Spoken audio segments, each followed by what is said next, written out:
All right. Any other thoughts before we get into the news? All right. So we got a few different topics to talk about. I think we're going to save the Game Awards stuff for the end here. But one of the first things I want to bring up is Xbox's new ad campaign. This is an Xbox, which has the internet ablaze across the board. Between some people saying that this is brilliant, other people saying this is garbage, other people saying this is the end of Xbox as we know it, that they're just giving up, that they're going full third party. But basically, the gist of this ad, so they have a series of images,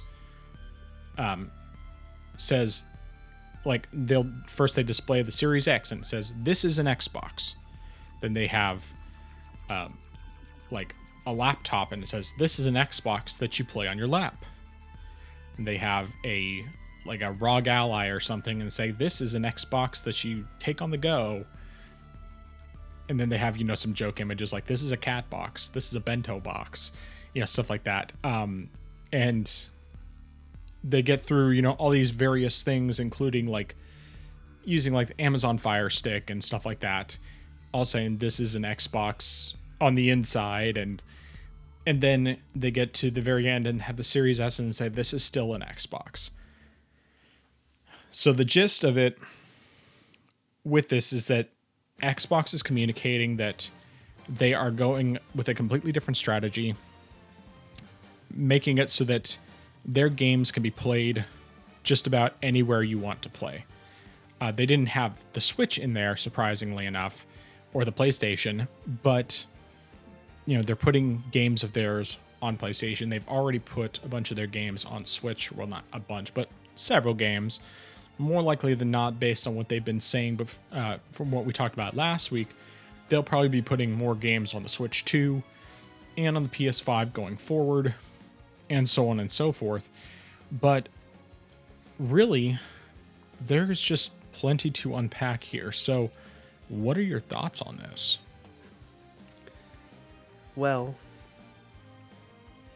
I can understand the idea behind this marketing, but I think it's so silly though. Because, yeah, you could play your Xbox games on these devices, you could stream them, but at the end of the day, they're not an Xbox. Like, sure, if you want to,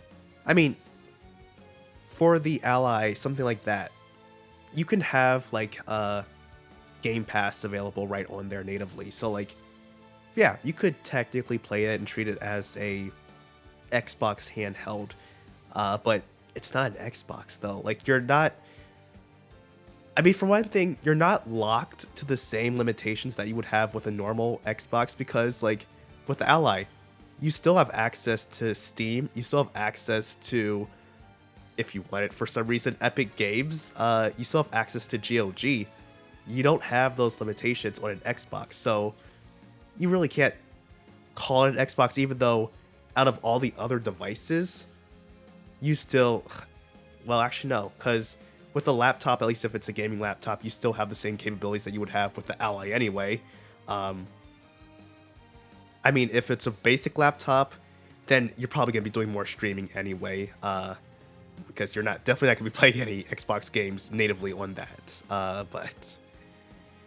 But yeah, like for a phone, for the Amazon Fire Stick, like those aren't going to be Xboxes. Like, and even with like streaming games on there, depending on what they have available, I still think for some games you're going to be limited anyway, unless they've been able to do some things where you can, or at least if they've opened up the library of games that are available to stream, which would be good. Otherwise, you're pretty much limited as far as we can play. Like I said, I don't know what the full library that's available for streaming would be, but I would still say you're getting an incomplete experience rather than if you just had a basic Xbox.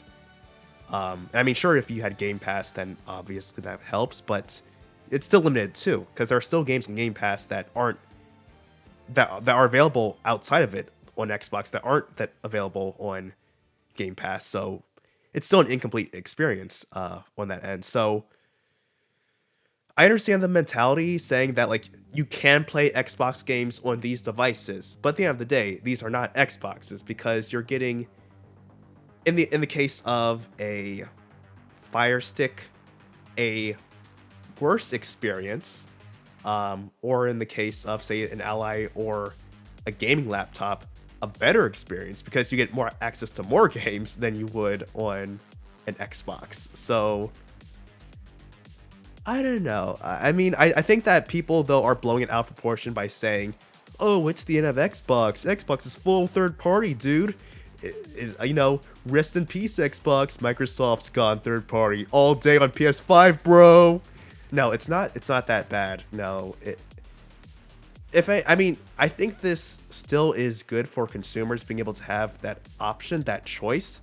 But I don't see this as Xbox throwing in the towel by saying, we're not making any more games for Xbox, we're killing the brand. Well, I mean, this wouldn't really kill the brand, but they're not getting rid of their consoles. Like, I believe that's definitely... I mean, they're already talking about making a handheld, a dedicated handheld for the next console, in addition to having another console. So, saying that the hardware's dead is false. This is just something that Microsoft is doing to branch out more as far as trying to get more people possibly outside of gaming into it, because you might have people who don't have a console or maybe they haven't played in a long time, and if they think, oh, I don't have to necessarily go out and buy this dedicated piece of hardware to play games, like, say, oh, I have an Amazon Fire Stick, I can play games on that, or hey, I don't necessarily do any much gaming, but if I'm outside, if I have my phone, maybe I could play some games on that through Game Pass or whatever. Mm-hmm. So this isn't Xbox throwing in the towel. This is them just trying to expand their reach in the market. But I think the marketing is a little bit misleading though, because like I said, these aren't Xboxes. Well, that's all I've got to say. All right, fair enough. You made some good points there. I personally, I think that this is a smart strategy. And for anyone listening, I've never owned an Xbox. I have no desire to ever own an Xbox. Even before they started putting their games on PC, there were only a handful of things where I was like, I legitimately would be interested in playing them. And literally all of those games are on PC now. So there's zero reason, especially with everything being day and date, for me to ever get an Xbox. However, I do like the idea of just of them just not pretending anymore that they're just going to do hardware stuff and that they're just going to do exclusives on their platform and all that, because the reality is they're not. They haven't been doing it for a long time. They've been third party for a long time. But I also think that it's good that they're not abandoning the hardware. They're still going to continue to make Xboxes. Even if they don't sell super well, it doesn't matter because Microsoft has so much money. And of course, they're raking in a bunch of money from the Activision Blizzard acquisition. This strategy, I think, is a good strategy. And I think that ultimately, to some degree, eventually PlayStation is going to go the same route. I mean, PlayStation's going there a lot more slowly because they still have very good hardware sales. But I think that in time, they're going to get to that point. Now, yes, I fully recognize and agree that PlayStation doesn't need to do it as much as Xbox has had to because their hardware sales are still good. But the reality is that none of these developers, none of these publishers, they are not selling enough copies to make up for the cost of these games, especially when they're going for hyper realism using Unreal Engine 5.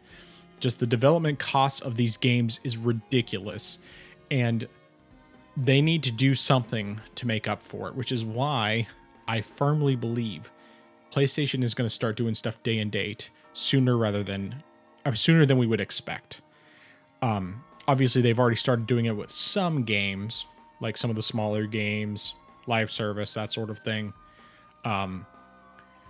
But I think that there's going to come a point in the future that it's going to be a normal thing for them to have games day and date on PC and potentially down the line also on Xbox. Now, there's the potential, of course, that the economy could improve in the next few years to where they don't feel the need to do it as much. But the reality is they'd just be leaving money on the table, because yes, it's going to take them longer to develop these games, but a lot of times, if they would just develop them at the same time, have a different porting studio working on the different versions of the different games, like most big AAA games do, then they could just release a complete product on multiple platforms, make a whole lot more money, and it would be beneficial to them. So going back to Xbox specifically, obviously the quality of the experience is going to depend entirely on where you're playing it. You're going to get probably the best experience on Xbox itself, on PC. Obviously PC is going to be the number one best most of the time, unless you just have a PC that's weaker than the Xbox. But you're going to get you're still going to get an overall better experience on an Xbox than you're going to get like streaming, for example. And depending on what game you're playing on, like the ROG Ally or Steam Deck or things like that, it's certainly going to make a difference in, how good the experience is. Because you can have some Xbox games that play great on those platforms, especially older games like the Master Chief Collection, which all play amazing on the Steam Deck. But then you'll also have games like Starfield that run absolutely terribly